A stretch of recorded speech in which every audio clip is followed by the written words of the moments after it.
没有应该结婚的年纪，只有应该结婚的爱情。最主要自己活得开心就好。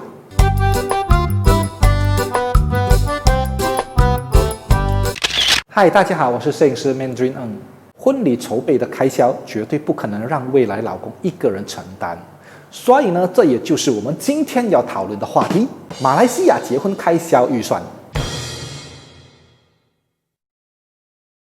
酒席的费用6万块马币，6万块等于多少桌？当然，这个6万块也只是一个估算，并不是一个准确的数字，因为这个关系到你请的是什么样的酒楼，或是什么样的餐馆。毕竟不同的餐馆酒楼、不同的地点、不同的菜单有不同的价格。有些餐馆酒楼规定至少15桌，而平均多数人都会摆设30桌。而6万块马币除以30桌，平均一桌2000块。所以，要是你的预算不想超过6万块，那么就必须确保你所询问的酒席一桌不能够超过2000块。不过，这个6万块也并不是白白花出去，毕竟你的宾客都会包红包给你嘛。而如果你在酒席方面有良好的控制人数和桌席的话，有时候不但不亏钱，还会赚呢。不过在晚宴酒席这方面呢，也并不只是单单的6万块而已。除了这一点之外，还有另外一笔开销，那就是晚宴的酒精饮料。酒精饮料估算5000块马币。所以如果你不想花这个钱，你就不要提供酒精饮料。毕竟喝酒会伤身，酒后不开车，开车不喝酒。如果你有足够的预算可以花上这5000块，那倒不如把这个5000块换成其他的健康饮品，岂不是更好？而婚礼晚宴的开销除了以上这2点之外，还有其中一样，虽然不是每个人都会用到这笔开销，不过我们同样把它放在这个估算名单里面，那就是外拨住宿费用1000块马币。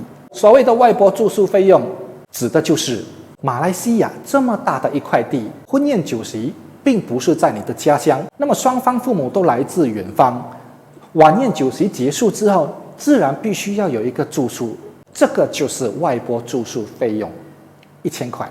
当然，你要去更高级的地方住也是可以的。OK， 讲完了所有的一切，我们来估算一下，全部加起来，从过大礼、戒指、RM、Pre-Wedding 婚纱摄影配套、婚礼前1晚的自助餐，结婚当天的开销全部加起来是个十百千万10万120432块钱马币。新婚夫妻2个人同时承担的话，我们把这个数字除以2，得到的数额是60216块马币一个人。这个数字还是一样很吓人，对不对？这也正是进入我们今天这部影片的高潮点呐。要是一对情侣在年头计划年底要结婚，结果发现每人60216块没办法承担的话，那么你唯一能做的，绝对不可能跟父母借钱更不可能去跟大耳窿借所以最好的方法就是延后你的婚期。延后多久，在于你个人的预算，在于你个人的经济和储蓄能力。我们打个比方说，刚才你所需要承担的数额，每人60216，如果除以3年，也就是36个月的话，那么就是平均每个月1672块7。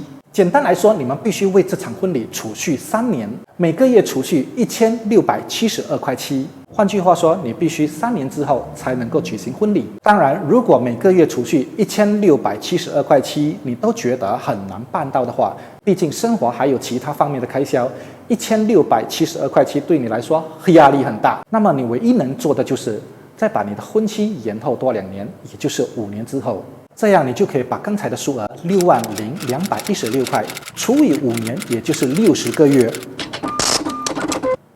也就是你每个月需要储蓄1003块6角钱，2人一起存钱5年后才结婚。而如果你觉得每个月1000块的储蓄对你来说还是承担不起，除此之外5年后的经济消费未必会跟现在一样，毕竟会通货膨胀嘛。所以等你存到那个时候，又好像不够钱了呢。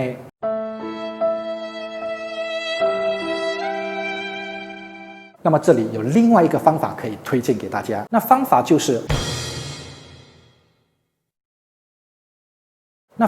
是把晚宴酒席的所有的一切 cut 掉，包括哪一些呢？晚宴酒席费用6万块，酒精饮料5000块，以及外包住宿1000块，这3样东西加起来的费用是66000块。换句话说，如果你的婚礼只有早上的迎娶，只不过是没有晚宴酒席，你即将省下66000块的开销费用。那么我们来算一下，从原本的120432块扣除66000块，你所剩下需要承担的费用是多少呢？54432，差很多嘞，差了一大半呢。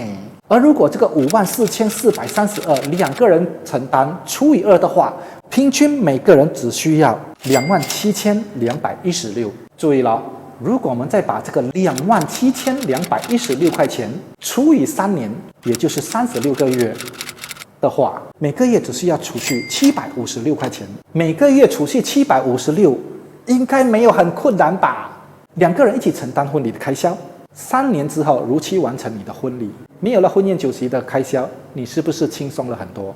当然取决在于个人，结一场婚的开销的确很庞大，任何事情我们都必须量力而为，千万不能为了充一天的面子而让自己负债累累。那是因为结完婚之后，你还要一笔开销去 honeymoon 啊。喜欢我今天的影片，记得帮我点赞，然后不要忘记订阅我的 YouTube 频道。最后呢，还要麻烦你们帮我做一件事情，好不好？那就是帮我把这部影片分享给已经结婚或者还没结婚的朋友。拜。